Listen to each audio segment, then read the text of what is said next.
We're joined once again by Mary Coogan, CEO and President of Advocates for Children of New Jersey. The website will be up. Mary, good to see you again. Nice to see you too, Steve. Mary, as we enter into the fourth quarter of 2024, it'll be seen now and later. The number one child care challenge in the state as you see it is?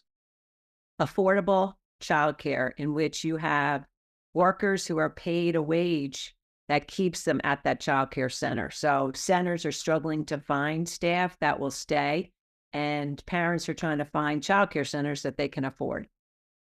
Well, as you check out the website to find out more about ACNJ, but the interesting thing that you've been saying that I want to follow up on is, you have argued that the rollout of free preschool, that as free preschool has expanded for 3 and 4-year-olds, it's created a problem as it relates to child care centers. Explain that.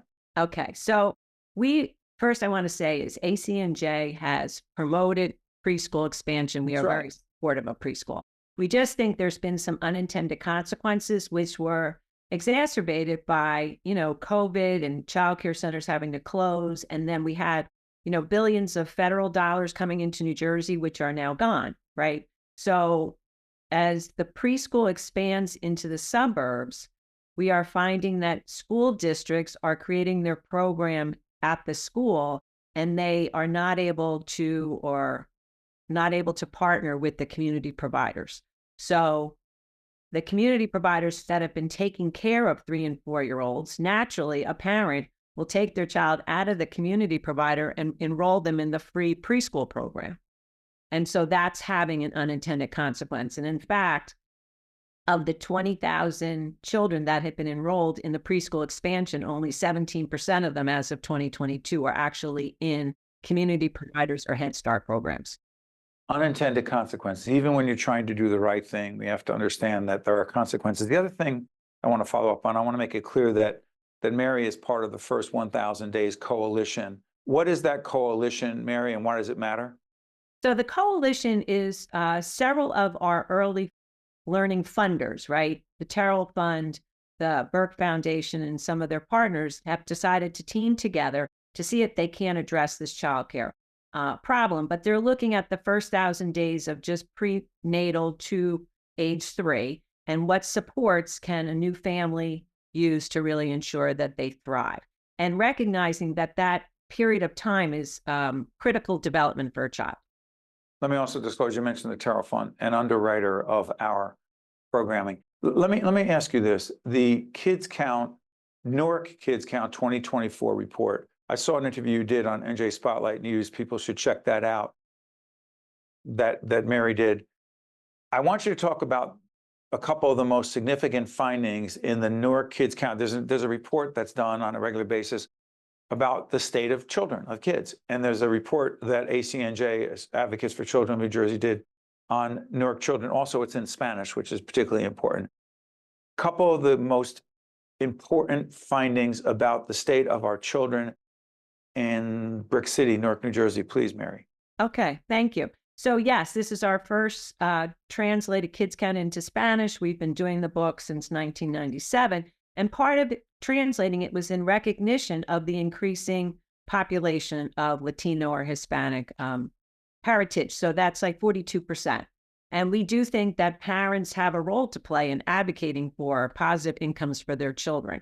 So in terms of like the child care centers, there has been a decrease in the number of child care centers available in Newark, as well as a decrease in what you call family care providers. So these are people that provide childcare at their home. I think to me, most critical is the literacy problem, right? So there's just too many children who are not proficient in reading by 3rd grade. As we know, you learn to read by 3rd grade, and then after 3rd grade, you read to learn, right? So if you're not proficient, you're always going to be behind. And so, statewide, there's only 42% of kids who are proficient by 3rd grade. And so that means there's 57, 58% who are not proficient. But in Newark, you have 19% of kids are proficient in reading. And in math, which is the other category they score, by 8th grade, you have 37% are proficient, but that's abysmal too. And kids need to know basic math, even if they don't go on to higher learning. You need basic math skills to get by and be successful in life. And P.S., check out the interviews that we've done with State Senator Teresa Ruiz, who represents the city of Newark. She's been a leader in the state legislature on the issue of literacy. One more quick one on this, Mary. I'm curious about this question. You've talked about a, quote, mixed delivery model of childcare. What the heck is that? And could you give an example of it real quick? Sure. So mixed delivery says that the school district partners with a community provider, so a child care center that has been providing childcare to children, and they run a preschool program in the child care center. And in that partnership, you have the benefit of kids being able to stay there the whole day. You don't need before care and after care. You don't need to transport kids like you do if they're just in the preschool program in the district, right?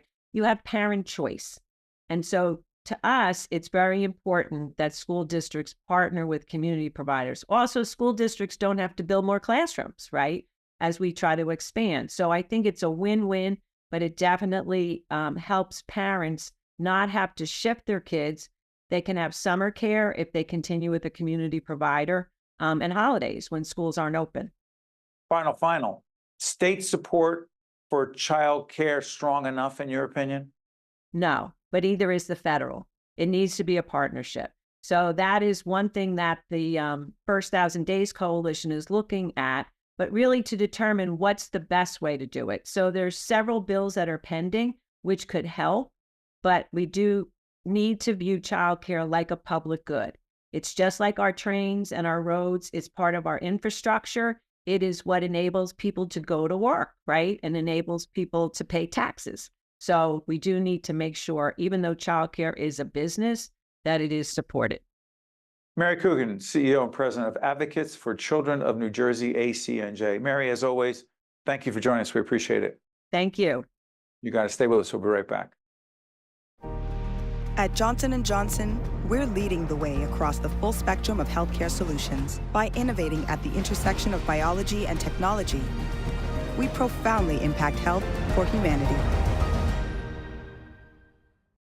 Also brought to you by Holy Name, the Turrell Fund, a foundation serving children, the New Jersey Education Association, Kane University, where cougars climb higher, Johnson & Johnson, New Jersey Children's Foundation, giving all Newark students the opportunity to achieve, New Jersey Sharing Network, the Fidelco Group, and by the Port Authority of New York and New Jersey, moving the region through air, land, rail, and sea.